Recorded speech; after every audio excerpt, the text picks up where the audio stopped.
In this video, we're talking about Wi-Fi security and more specifically how WPA3 protects you. So most people connect to Wi-Fi every day without thinking much about what's happening behind the scenes. You tap a network's name, enter the password, and that's it. But Wi-Fi is different from a wired connection. Your data is moving through the air, which means nearby devices can potentially receive those signals. So that's why Wi-Fi security standards matter so much more and why WPA3 is such an important upgrade over the older standards. So why Wi-Fi needs security? So Wi-Fi is convenient because it's wireless, but that convenience also creates risk. Unlike a cable, wireless data is broadcast through the air. That means devices nearby can detect the signal and potentially try to interact with it. Now, that doesn't automatically mean someone can read your traffic easily. That's exactly what security standards are there to prevent. So, the whole purpose of Wi Fi security is to stop wireless communication from becoming easy to intercept or abuse. And the WPA3 is the newest standard designed to improve that protection. So why does older Wi-Fi have security problems? So Wi-Fi security has evolved over time.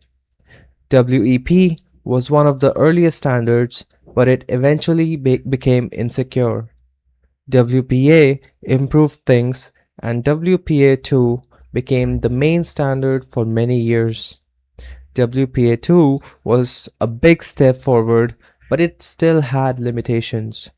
In particular, password-based attacks and older designs weaknesses could still create risk in some situations.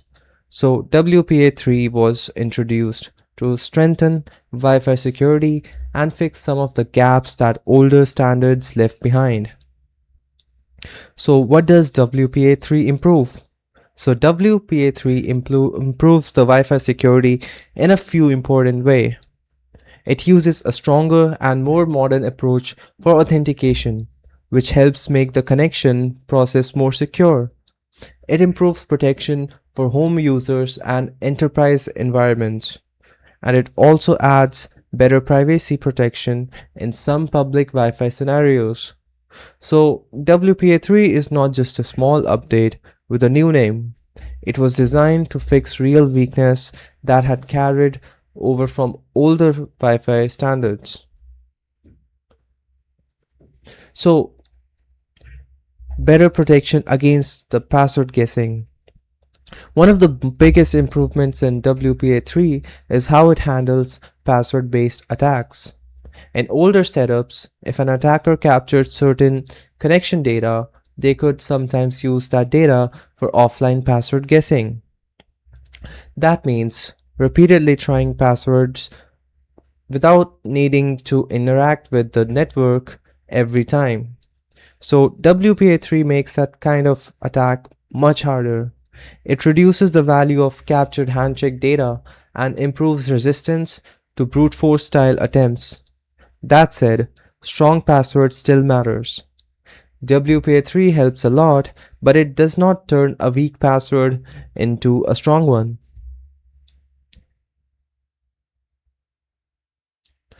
So, why public Wi-Fi is safer than before? So public Wi-Fi has traditionally been one of the riskier parts of wireless networking. On older open networks, traffic could be easier to observe, which made snooping a bigger concern. That's one of the reasons public Wi-Fi has already had a bad reputation. So WPA3 improves this by adding better privacy options on supported open networks. That means user can get more protection even when they're not using a shared password. So public Wi-Fi still requires caution, but modern protection can make it safer than older open network setups. So the takeaway is that the Wireless traffic needs stronger protection because Wi-Fi signals can be reached by nearby devices, and WPA3 improves authentication, strengthens privacy, and fixes several weaknesses from older standards. That makes it a major step forward for Wi-Fi security. But secure Wi-Fi still depends on good setup, strong passwords, updated routers, and careful behavior. WPA3 helps a lot, but it is not a substitute for caution.